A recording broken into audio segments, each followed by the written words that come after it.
Olá, meus amigos, meus irmãos, que bom estar com você nesta oportunidade. Aliás, eu espero que você tenha exercido nessa semana que passou o ministério profético, não é? Usou esse ministério tão importante que nós estudamos a semana passada, não é? Falando sobre Jesus, que é o nosso ministério hoje da igreja. A igreja é aquela que proclama o nome de Jesus profeticamente, falando sobre as pessoas, falando para as pessoas, e isso é muito importante. Quero lembrar que nós estamos estudando então sobre os três ofícios da pessoa de Jesus, não é? Jesus exerceu três ofícios para que ele pudesse realmente se identificar com o Messias e também deixar para nós como exemplo. Semana passada nós vimos sobre profeta e hoje nós vamos ver sobre Jesus Cristo sacerdote. Então anota aí, pegou papel? Pegou o caderno? Está anotando os textos? Porque a grande importância disso é você anotar e depois você pesquisar, você estudar, não é, para você ter mais conhecimento da pessoa de Jesus. Não é porque nós estamos trabalhando, crescendo em amor por Jesus. Nada melhor de conhecer o que ele fez para realmente nós o amarmos mais ainda, não é, ver toda a obra, todo o sacrifício, tudo que ele fez, tudo que ele viveu para me salvar e te salvar. Isso realmente é fantástico. Eu amo por demais quando eu falo sobre os três ofícios de Jesus. Então hoje nós vamos falar sobre sacerdote, Jesus Cristo sacerdote. Tá pronto? Então vamos junto. Enquanto o profeta faz a interpretação entre Deus e os homens, perdão, a intermediação entre Deus e os homens, vou repetir. Enquanto o profeta faz a intermediação entre Deus e os homens, que nós vimos a semana passada, o profeta segue uma via inversa. Ele faz a intermediação entre os homens e Deus. Olha que incrível. Jesus é tanto profeta como sacerdote. Ele fez a intermediação de Deus para com os homens e agora ele faz dos homens para com Deus. Ele faz os dois caminhos.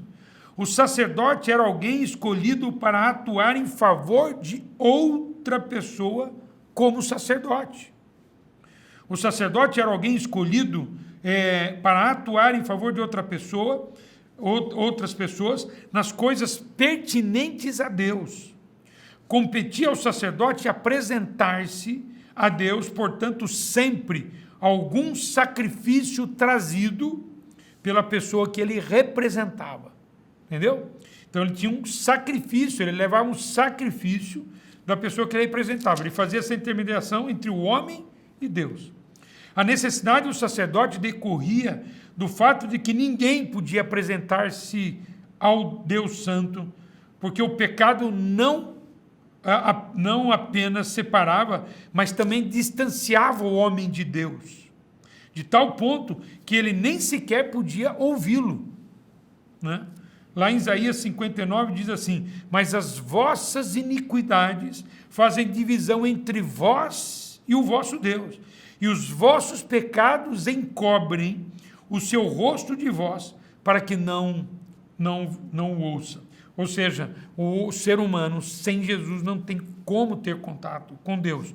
Então eu, quando exerço meu papel de profeta, falo de Jesus, mas ao mesmo tempo é um papel de sacerdote, porque eu estou levando a pessoa, através de Jesus, a ter encontro com Deus. Qual é a definição de sacerdote? O sacerdote pode ser definido como aquela pessoa que faz o trabalho divino, servindo de intercessor dos homens para com Deus, sendo esse trabalho a favor dos homens. Em todas as culturas, os sacerdotes eram dotados de alto privilégio, pois eram estes intercessores para aplacar a fúria dos deuses. Certamente a fúria do sacerdote certamente a figura do sacerdote sempre foi presente nas culturas passadas e atuais, em especial na nação de Israel, que cultuava o Deus vivo. É muito importante a gente falar desse ofício, como você aprendeu a semana passada, que esses ofícios, né, profeta, sacerdote e rei, são ofícios que Jesus exerceu para se identificar com o Messias e executar tudo o que ele fez, mas também para deixar de exemplo, porque nós sim podemos exercer o ministério profético, como aprendemos a semana passada, mas também o ministério de sacerdote, porque nós nos colocamos diante de Deus pelas pessoas, né? Como é que elas vão ouvir se não há quem pregue? Não é? Ou seja, nós vamos nos colocar, somos nós que levamos as pessoas para Deus. Não é? Jesus disse, eu sou a luz do mundo. Depois ele disse, vós sois a luz do mundo. De que maneira? Nós apresentamos Jesus para as pessoas. Então, ou seja, nós pegamos as pessoas e levamos elas até a presença de Deus. Esse é o papel sacerdotal. Como é importante você ter noção disso, que você precisa, você é instrumento de Deus, sacerdotal, para pegar uma pessoa e levar ela na presença de Deus. Forte, né? Bem, qual é o ofício de sacerdote? Os sacerdotes em Israel, vamos aprender sobre isso.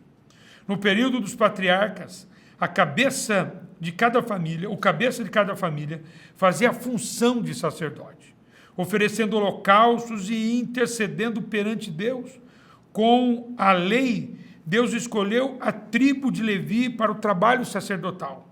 O sacerdote no Antigo Testamento era o homem escolhido por Deus para realizar o trabalho na presença de Deus em favor dos homens pecadores e, logicamente, em favor de si. Hoje a gente usa essa expressão, né? Que cada pai é um sacerdote do seu lar. É verdade. O pai tem uma função enorme de levar os seus filhos à presença de Deus, de levar a sua esposa à presença de Deus. Sim, cada um de nós devemos exercer esse papel na vida de alguém, levar alguém na presença de Deus. Como isso é realmente sério. Era necessário que fossem purificados e ungidos para tal. O sumo sacerdote era o que fazia o trabalho de intercessor pelo povo, fazendo o sacrifício de expiação pelo pecado diante de Deus, uma vez por ano, ao ano, enquanto os demais faziam a queima das ofertas e holocaustos em geral, e ele fazia o sacrifício uma vez por ano. Não é? Falando sobre isso aqui, como é importante, né? A gente exercer o papel sacerdotal dentro de casa. Porque se a gente não exerce dentro de casa, exercer fora é muito difícil, ou talvez falsidade. Se eu não sou sacerdote no meu lar, difícil eu ser fora dele. O trabalho dos sacerdotes em Israel. Deus dera a lei à nação de Israel. Que legal isso. Entre outras coisas, a lei organizava os ofícios sacerdotais. O ofício e as funções sacerdotais eram divididos entre o sumo sacerdote, né, e os sacerdotes e levitas. Deveriam ser da tribo de Levi e descendentes de Arão, o primeiro sumo sacerdote. Todo sacerdote devia ser ungido com óleo especialmente preparado para este fim, conforme a lei. Antes de ministrar, todo sacerdote devia se purificar com água, através de uma pia de bronze, ungida para o trabalho no templo. Aliás, todos os utensílios usados no templo eram ungidos para tal. As próprias vestes eram especiais, onde o sumo sacerdote tinha alguns itens diferentes. Isso aqui tudo é processo para mostrar como era importante a pessoa estar em Deus, para poder levar alguém para Deus. Não é? Como é importante você se aproximar de Deus, para ter a condição, né, e a inspiração para levar outros para Deus. É exatamente isso que demonstra o ministério sacerdotal aqui. A roupagem do sumo sacerdote era composta de tantas coisas, né? Às vezes a gente tenta fazer isso palidamente na campanha da arca, mas tem um manto, o cinto, as ombreiras, o ônix, as pedras, né? Com os nomes dos filhos de Israel, né? 2 pedras com 6 nomes das tribos de Israel. Tinha tanta coisa ali que mostravam, né, a figura sacerdotal, sinos, ouro, placas de ouro escrita, né? E eles entravam no Santo dos Santos, todos eles com seus significados. Gente, ninguém chega na presença de Deus de maneira à toa, não. Nós chegamos na presença de Deus para ser sacerdotes. Nós entramos, que realmente pagamos o preço para isso. A Arca da Aliança era o ponto central do culto e do trabalho dos sacerdotes. Uma vez por ano, o sumo sacerdote entrava no local do templo, chamado Santo dos Santos, começando na tenda, né, que tinha o Santo dos Santos, e depois no templo, onde se localizava a arca e aspergia sobre ela o sangue do sacrifício para o perdão dos pecados do povo, de todo o povo. O Santo dos Santos simbolizava o local da habitação da glória de Deus, ou da presença de Deus. E a Arca da Aliança era uma caixa coberta de ouro que continha as tábuas da lei, uma amostra do maná da vara de Arão, que Deus escolhera para sacerdote. Então, na tampa da arca, também chamada de propiciatório, existiam duas figuras de querubins, que simbolizando o Deus que está acima dos querubins. Tanto que a Bíblia diz que Deus falava no meio dos querubins. No altar dos holocaustos eram realizados os sacrifícios. Os sacerdotes ministravam também. Porém, o sacrifício anual pelos pecados do povo somente podiam ser feito pelo sumo sacerdote, não é? Que hoje é a figura do Cristo da nossa vida, o sumo sacerdote, que apresentou o sacrifício de uma vez por todas pelos nossos pecados, para nos levar à presença de Deus. E nós, como crentes em Cristo Jesus, sacerdotes que ajudam as pessoas a chegar lá. Então eu vou falar aqui para você entender qual é o nosso trabalho, qual foi o trabalho de Jesus como sacerdote. Jesus Cristo fez a purificação dos nossos pecados, isto é, Jesus Cristo é o nosso sumo sacerdote. Também predita no Velho Testamento, esta função era representada por integrantes da tribo de Levi. Os sacerdotes eram os mediadores entre o Deus Santo e os homens pecadores. Realizavam os serviços de oferecer os sacrifícios e de de interceder pelo povo. Cristo é o único sacerdote, ou seja, sumo sacerdote perfeito, pertencente a outra ordem e não à tribo de Levi. Ele é o sumo sacerdote, é o Deus que desceu na terra a favor de cada um de nós. Ele exerceu sua função oferecendo-se a si mesmo na cruz. Hebreus capítulo 7, versículos 24 a 28. Esse texto vale a pena ler. Olha, este, no entanto, porque continua para sempre, tem o seu sacerdócio imutável. Por isso também pôde salvar totalmente os que por ele se chegam a Deus, vivendo sempre para interceder por eles. Com efeito, nos convinha um sumo sacerdote como este, santo, inculpável, sem mácula, separado dos pecadores, dos pecadores e feito mais alto do que os céus, que não tem necessidade, como os sumos sacerdotes, de oferecer todos os dias sacrifícios, primeiro por seus próprios pecados, depois do povo, porque fez isto uma vez por todas, quanto a si mesmo se ofereceu, porque a lei constituiu sumos sacerdotes e homens sujeitos à fraqueza, mas a palavra do juramento, que foi posterior à lei, constituiu o Filho perfeito para sempre. Isso é fantástico, e glória a Deus por isso, não é? Para a nossa salvação. Assim como o sangue de bodes era oferecido, Jesus derramou o seu próprio sangue puro e imaculado na cruz do Calvário por nossos pecados. No Antigo Testamento, o pecador era levado a crer naquele sacrifício para a purificação do pecado, símbolo do sacrifício perfeito oferecido pelo Senhor Jesus uma vez por todas. Hoje, aqueles que se reconhece como pecador e crê no sacrifício de Jesus, o Senhor, seu estado de perdição muda e passa a desfrutar do estado de salvação eterna. Se o povo naquela época, prefiguradamente, acreditavam no cordeiro que era morto, o sangue era derramado, oferecido no altar, e seus pecados eram perdoados, agora muito mais, não é? Muito mais. Hoje, aqueles que reconhecem como pecador e crê no sacrifício de Cristo, seu estado de perdição muda. Você tem que crer que é isso, não é um passe de mágica, porque Jesus já fez tudo por nós, não é um passe de mágica. Ele já fez o sacrifício. E depois que você crê em Jesus, você passa a desfrutar do estado de salvação eterna, pois aceitou a palavra de Deus na arca do seu coração, e o sangue de Jesus é aspergido ali, e glória a Deus. No Antigo Testamento, o sumo sacerdote deveria passar por rituais de purificação, demonstrando com isso que, para se aproximar de Deus, era necessário estar puro e santo. E o temor no coração desses homens era essencial, pois assim Deus aceitaria o sacrifício da expiação.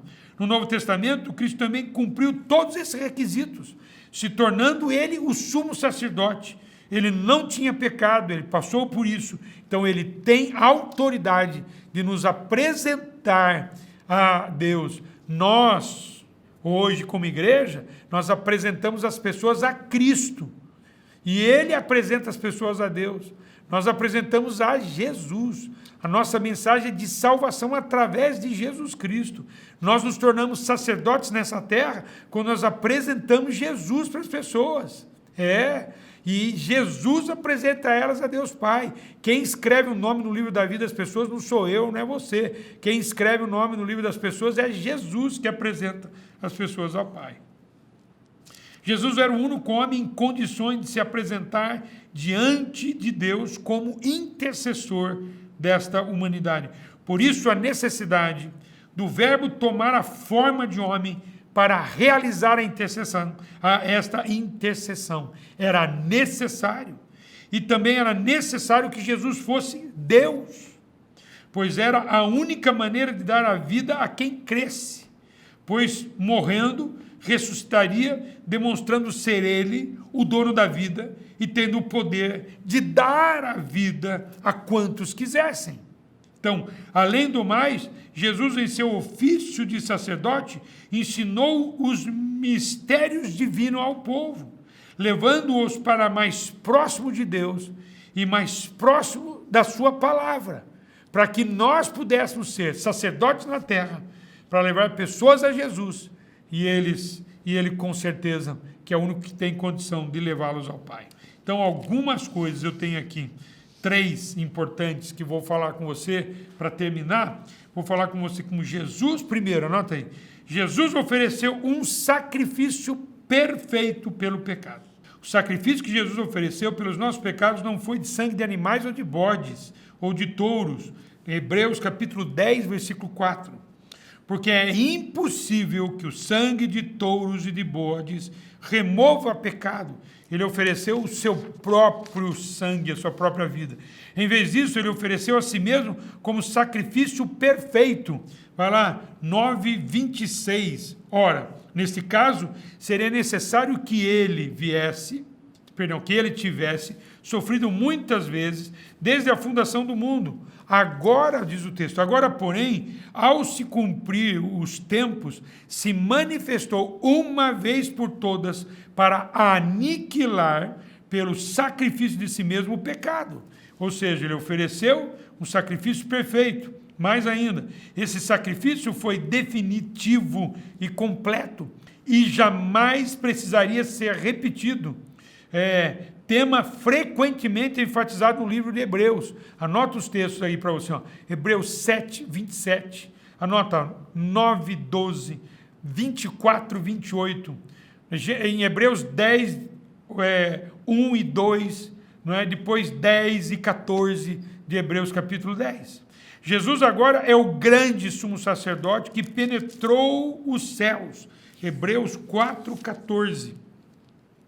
Tendo, pois, a Jesus, Filho de Deus, como grande sumo sacerdote, que penetrou os céus, conservemos firmes a nossa confissão. Agora, segundo, eu falei o primeiro, Jesus ofereceu o sacrifício perfeito pelos nossos pecados. Agora, Jesus nos aproxima continuamente de Deus. Os sacerdotes do Antigo Testamento não apenas apresentaram sacrifícios, mas também compareciam de modo representativo na presença de Deus, de tempos em tempos, em favor do povo. Mas Jesus, não. Jesus fez muito mais do que isso.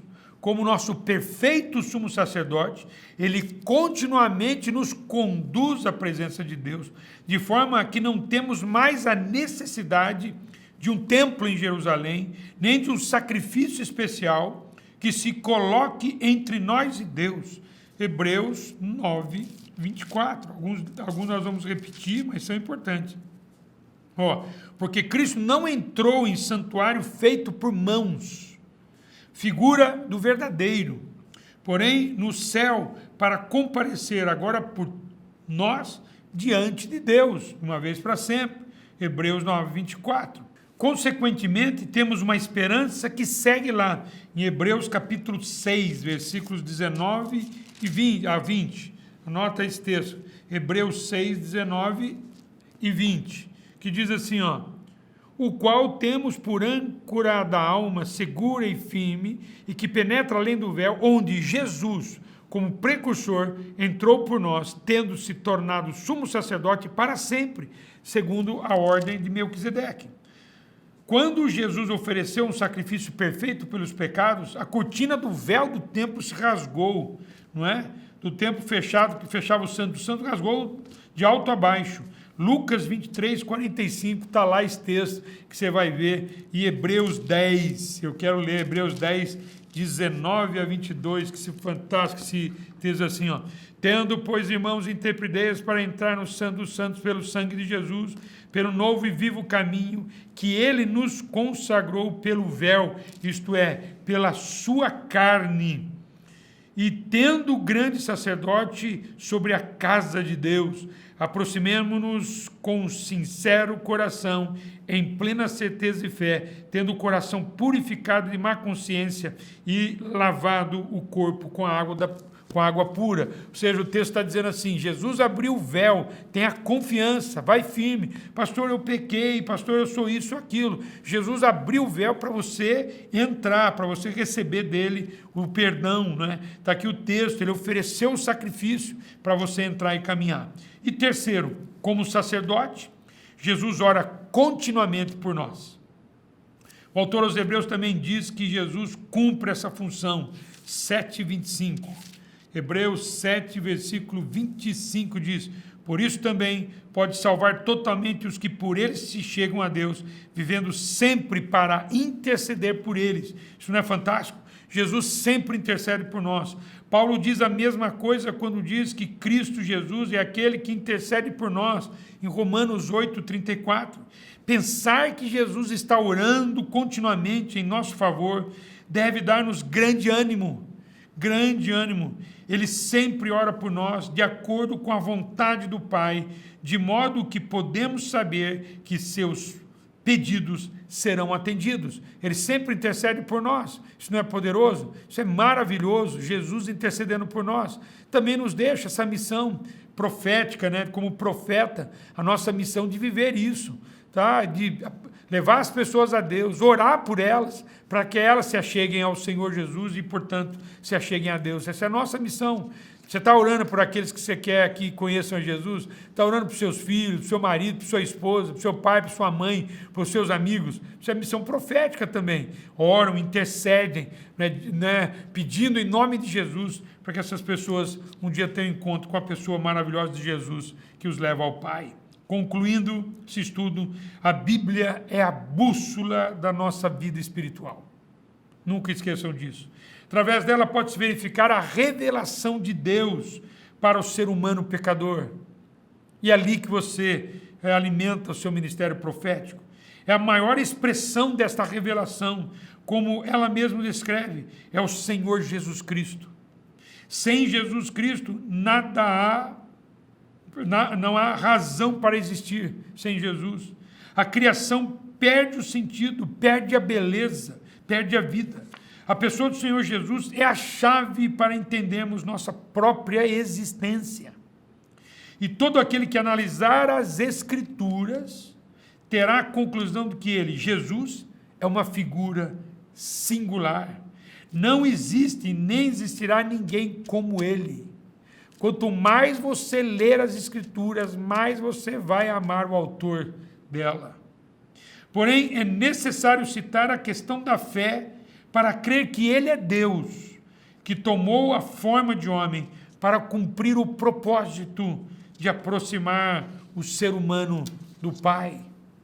E para convencer, ou melhor, para despertar a fé, a Bíblia está repleta de textos muito claros, que toda pessoa, ao ler esta palavra de coração aberto e sincero, tal fé brotará para aceitar tudo o que está escrito. Eu aguço você, crente ou não, que leia a Bíblia, e ela vai te despertar para você confiar em Deus. Já vi muitos e testemunhos, já vi muita gente contar suas histórias sobre isso, de ler a Bíblia. Minha mãe é uma delas, que aceitou a Jesus lendo a Bíblia, conheceu Jesus lendo a Bíblia sozinha.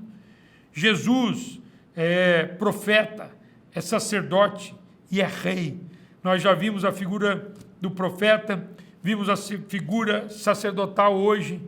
Aquele que estudar, entender e aceitar esta verdade só pode ficar maravilhado e grato ao Criador por tão grande salvação, por tão grande amor demonstrado ao ser humano falho e pecador, e mais ainda, nos dar essa missão de sermos profetas, sacerdotes nesse tempo, de acordo com a palavra de Deus. E a semana que vem nós vamos ver como rei.